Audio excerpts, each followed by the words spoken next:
আসসালামু আলাইকুম প্রিয় বন্ধুরা, দেশ ও বিদেশের যে যেখান থেকে দেখছেন সবাইকে সালাম, আদাব এবং নমস্কার জানিয়ে শুরু করতে যাচ্ছি আজকে আরেকটি নতুন ভিডিও। তো প্রিয় বন্ধুরা, ভিডিওটি না টেনে শেষ পর্যন্ত দেখতে থাকুন। প্রিয় বন্ধুরা, ভিডিওটি শুরু করার আগে একটি গুরুত্বপূর্ণ কথা আপনাদের সাথে শেয়ার করি। যারা আমার ভিডিও নিয়মিত দেখেন কিন্তু সাবস্ক্রাইব করেন নাই, সবাই ভিডিওগুলো নিয়মিত পাওয়ার জন্য আমার যেসব তরিকতপন্থী এবং দরবারি ভাই ও বন্ধুগণ আছেন সবাইয়ের প্রতি অনুরোধ রইল, আমার এই চ্যানেলটি নিয়মিত নতুন নতুন ভিডিও পাওয়ার জন্য আপনারা এই চ্যানেলটি সাবস্ক্রাইব এবং বেল আইকনটি চাপ দিয়ে সবসময় আমাদের সাথে থাকবেন এবং সহযোগিতা করবেন। তো প্রিয় বন্ধুরা, আমি মূল ভিডিওতে যাওয়ার আগে আপনাদেরকে সবসময় একটি বোনাস ভিডিও ক্লিপস দেখিয়ে থাকি। আজকেও তার ব্যতিক্রম নয়। আপনারা এই আমার ইনসাইটে থাকা ভিডিওটি মনোযোগ সহকারে দেখে তারপর আমি মূল ভিডিওতে যাচ্ছি। আপনারা ভিডিওটি মনোযোগ সহকারে দেখতে থাকুন। এখন সবচাইতে বিশ্বে সুন্দরের তালিকায় যাদের নাম আছে, এক নাম্বারে যে মহিলার নাম পাওয়া যাচ্ছে, ইন্টারনেট ঘাঁটবেন, এক নাম্বারে বিশ্ব সুন্দরী দুনিয়া না, 257টা রাষ্ট্রের ভেতরে চেহারের এই কাটিংটা সবচাইতে সুন্দর যার, রাশ্মিকা মান্দানা নাম শুনেছেন? চেহারার কাটিং এ এখন পৃথিবীতে এক নাম্বারে আছে। এই মহিলার দিকে একটু আল্লাহর নাম নিয়ে তাকাবেন, দেখেন তো কি সুন্দর করে আল্লাহ তারে বানিয়েছে। এর চাইতে তাহলে শতগুণে সুন্দরী ছিল আমাদের আদি মাতা হযরতে হাওয়া আলাইহিস সালাম। উনি ওয়াজ মাহফিলে গেছেন, সেখানে উনি কোরআন হাদিস সম্পর্কে মুসলিম উম্মাকে উদ্বুদ্ধ করবেন, কোরআন হাদিস সম্পর্কে উনি জ্ঞান দিবেন, বুঝাবেন, সত্যের পথে আহ্বান করবেন। কিন্তু উনি আল্লাহর সৃষ্টি সম্পর্কে প্রশংসা করতে গিয়ে এমন একজন নারীর কথা বলেছেন, ওনারা যে পদ্মার কথা বলে থাকেন সেই পদ্মার বালাই পর্যন্ত ওই নারীর শরীরে থাকে না, অর্ধনগ্ন, আমরা যাকে বলি অর্ধনগ্ন থাকে বিভিন্ন মুভিতে।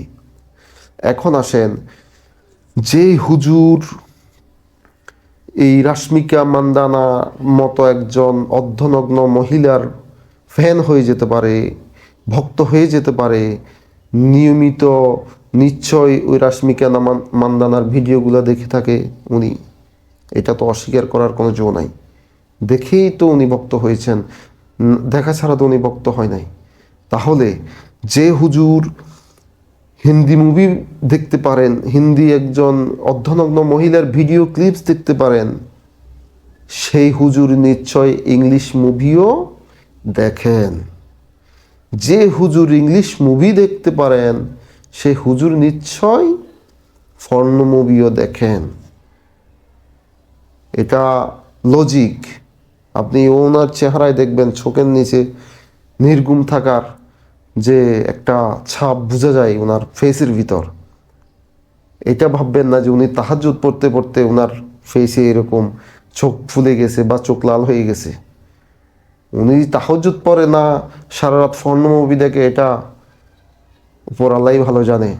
তো আমরা ওনার আচরণ দেখে যেটা বুঝতে পারছি সেটা ভালো লক্ষণ নয়। শুধু ওনার জন্য না, ওনাকে যারা যে ছাগলগুলা ফলো করে, ওনার যে অবুজ নালায়েক নাখান্দা ভক্তগুলা আছে, ওরাও সে পথের পথিক।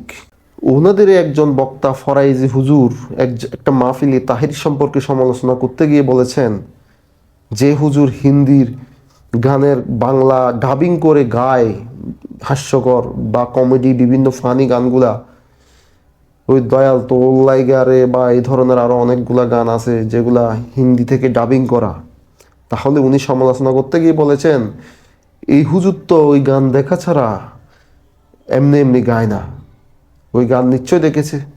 তো এই গান নিশ্চয় যে হুজুর দেখতে পারে সে নিশ্চয় এর চেয়েও আরো খারাপ কিছু দেখে। আমি ইনসাইটে ভিডিওটা দিয়ে দিচ্ছি, দেখেন আপনারা। তাহিরি সাহেব এটাকে প্রচলন, তাহিরি সাহেব গানগুলা গায়, অবশ্যই এই গানগুলা তিনি শুনেন, এই গানগুলা তিনি চর্চা করেন, এই গানগুলা তিনি প্র্যাকটিস করেন, তারপরেই কি তো ময়দানে গান। এমন তো না যে ওনার কাছে ওহী নাজিল হচ্ছে, উনি ময়দানে ওঠার পরে গানের সুর তার গলার ভিতরে লালিত্য সৃষ্টি করছে, ঝংকার তুলছে। দেখলেন ভিডিওটা। এখন আসেন, উনাদের ভিন্ন মতের কারণে তাহিরি হুজুরের ওনারা সমালোচনা করেছেন, কিন্তু আমির হামজার সমালোচনা ওনারা এখনো পর্যন্ত কেউ করে নাই। কেন জানেন? ওই যে ভুল বললে, অন্যায় করলেও, ফর্ণ মুভি দেখলেও ওরা ওটাকে রাইট বলবে। কেন জানেন? ওই একই দলের, একই গোয়ালের ষাট তো, একই গোয়ালের ছাগল তো, এই জন্য। এখন আসেন, এই ফর্ণ মুভি দেখা, ইংলিশ মুভি দেখা, হিন্দি মুভি দেখা হুজুরদের থেকে আমাদের এই ভবিষ্যৎ প্রজন্ম হেদায়েত নিচ্ছে। এই ফর্ণ মুভি দেখা মোল্লাদেরকে এই প্রজন্ম কি করছে? ফলো করছে, আইডল মানছে। এই সব কিছুর দায় এদেরকে নিতে হবে। একটা প্রজন্মকে ভুল পথে মোটিভেট করার, ভুল আকিদায় মোটিভেট করার যে ওদের প্রচেষ্টা, এটা অচিরেই কি হবে? শেষ হয়ে যাবে। আপনারা দেখছেন বিভিন্ন বক্তব্যের সময়, বিভিন্ন আলোচনার সময়, বিভিন্ন ওয়াজ মাহফিলে ওদের কিছু ঘটনা ঘটছে, অলিয়া উলিয়াদের কেরামতে কিছু ওরা দেখতে পাচ্ছে, কিন্তু ওরা বলবে না। ওরা অলিয়া উলিয়া সম্পর্কে, মাদার সম্পর্কে যেভাবে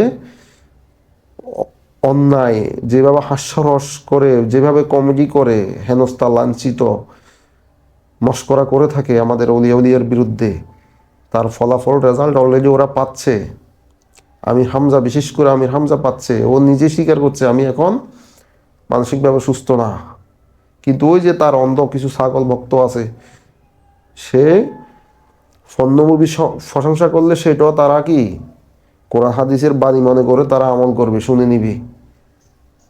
এখন এটাই চলছে। তো প্রিয় বন্ধুরা, এই কথাগুলো বলার বা সমালোচনা করার আমার কোনো উদ্দেশ্য ছিল না। বলতে হচ্ছে কেন জানেন? না বললে এরা আস্কারা পেয়ে যায়, না বললে এরা অন্যায় থেকে অন্যায় আরো দ্বিগুণ মাত্রায় করতে থাকে। বলতে হবে, বলার সময় এসেছে। আমরা আঘাতপ্রাপ্ত হব, আমরা নির্যাতিত হব, অসুবিধা নাই, কথাগুলো বলা লাগবে, আর গোপন রাখার সুযোগ নাই। তো প্রিয় বন্ধুরা, এখানে শেষ করছি। সবাই ভালো থাকবেন, সবার সুস্বাস্থ্য এবং দীর্ঘায়ু কামনা করছি। যে যেখান থেকে দেখছেন আমাদের সাথে থাকবেন। যারা আমার চ্যানেলটি সাবস্ক্রাইব করেন নাই, সবাই চ্যানেলটি সাবস্ক্রাইব করে দেবেন এবং আমাদের সাথে থাকবেন সবসময়। অলিয়া উলিয়া এবং দরবারি প্রেমী যারা আছেন ভাই বন্ধুগণ, সবার উদ্দেশ্যে বলছি, অলি বিদ্বেষী কি ওর দরকার নেই। শুধু অলিয়া উলিয়া প্রেমিক যারা আছেন, দরবারি ভাই যারা আছেন, তারা আমাদের সাথে থাকবেন। সবার সুস্বাস্থ্য এবং দীর্ঘায়ু কামনা করছি। আবারও জয় গুরু।